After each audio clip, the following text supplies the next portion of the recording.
सूचना केवल हमारे विचार हैं, वित्तीय सलाह नहीं।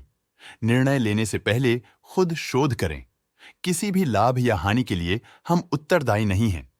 एडवांस्ड एंजाइम टेक्नोलॉजीज ने अपनी नई शेयर होल्डिंग रिपोर्ट्स रिलीज की हैं, जो फाइनेंशियल ईयर की क्वार्टर और पहले हाफ को कवर करता है, जो सितंबर 2024 के 30 तक चलता है। ये रिपोर्ट कंपनी के शेयर्स की डिटेल्ड जानकारी देता है, जिसमें promoters, promoter groups, foreign investors, public investors और सरकारी एंटिटीज शामिल हैं। प्रमोटर्स शेयर होल्डिंग 2024 के जून में 43.02% से 2024 के सितंबर में 42.95% तक डिक्रीज हो गया। ये डिक्रीज दिखाता है कि इस टाइम पीरियड में कंपनी पे प्रमोटर्स का कंट्रोल कमजोर हुआ है। पब्लिक हेल्थ शेयर्स का परसेंटेज 2024 के जून में 36.87% से 2024 के सितंबर में 36.4% तक डिक्रीज हो गया। इस डिक्रीज से साफ है कि इस टाइम पीरियड में कंपनी में पब्लिक का हिस्सा डिक्रीज हुआ है।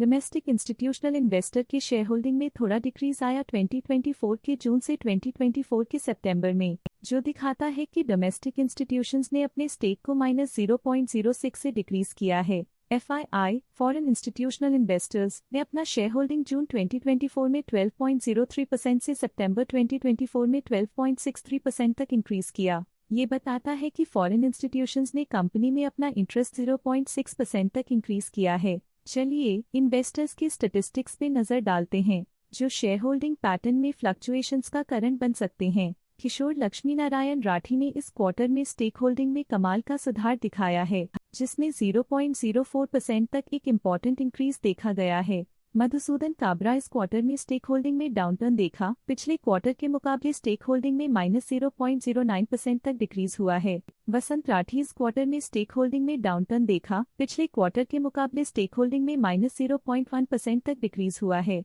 जयेश मधुसूदन सोनी के पास प्रीवियस क्वार्टर में बिल्कुल भी शेयर्स नहीं थे, लेकिन करंट क्वार्टर में वो 0.03% शेयर्स होल्ड करते हैं।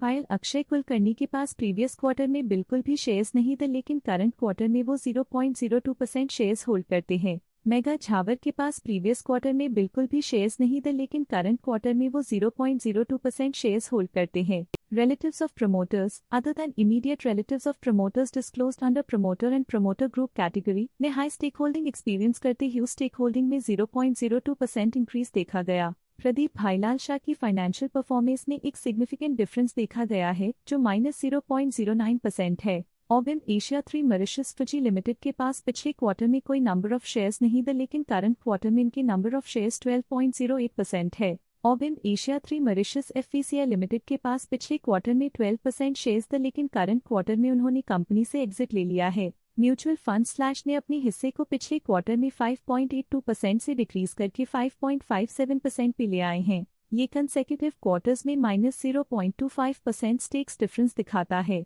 लेटेस्ट क्वार्टर में ऑल्टरनेट इन्वेस्टमेंट फंड्स ने स्टेक होल्डिंग में इंक्रीज देखा, जिसमें 0.19% का अपटिक देखा गया। लेटेस्ट क्वार्टर में क्लेरिस कैपिटल आई ने स्टेक होल्डिंग में इंक्रीज देखा, जिसमें 0.31% का अपटिक देखा गया। HDFC small cap fund current quarter में 3.02% शेयर्स के साथ कंपनी में एंटर किया, जबकि प्रीवियस क्वार्टर में उनके पास 0% शेयर्स थे। ICICI prudential ESG fund previous quarter में 1% शेयर्स ओन करते थे, लेकिन करंट क्वार्टर में उन्होंने कंपनी से एग्जिट ले लिया है। HDFC small cap fund previous quarter में 3% शेयर्स ओन करते थे, लेकिन करंट क्वार्टर में उन्होंने कंपनी से एग्जिट ले लिया है। इस पिछले क्वार्टर में फॉरेन पोर्टफोलियो इन्वेस्टर्स कैटेगरी आई की स्टेक होल्डिंग में एक नोटवर्दी इंक्रीज देखा गया। उनकी स्टेक होल्डिंग में 1.1% का सिग्निफिकेंट इंक्रीज देखा गया। Stake holding foreign portfolio investors category 2 के लिए पिछले क्वार्टर के मुकाबले में -0.5% से डिक्रीज हो गई। मावल गुरु फंड के पास प्रीवियसली क्वार्टर में 0 अमाउंट ऑफ शेयर्स थे, लेकिन करंट क्वार्टर में 1% शेयर्स ओन करते हैं। बट ये था कंपनी का करंट शेयर होल्डिंग पैटर्न। और देखने के लिए धन्यवाद। स्टॉक लेटेस्ट न्यूज अपडेट के लिए चैनल को सब्सक्राइब करें और वीडियो को लाइक एंड शेयर करें।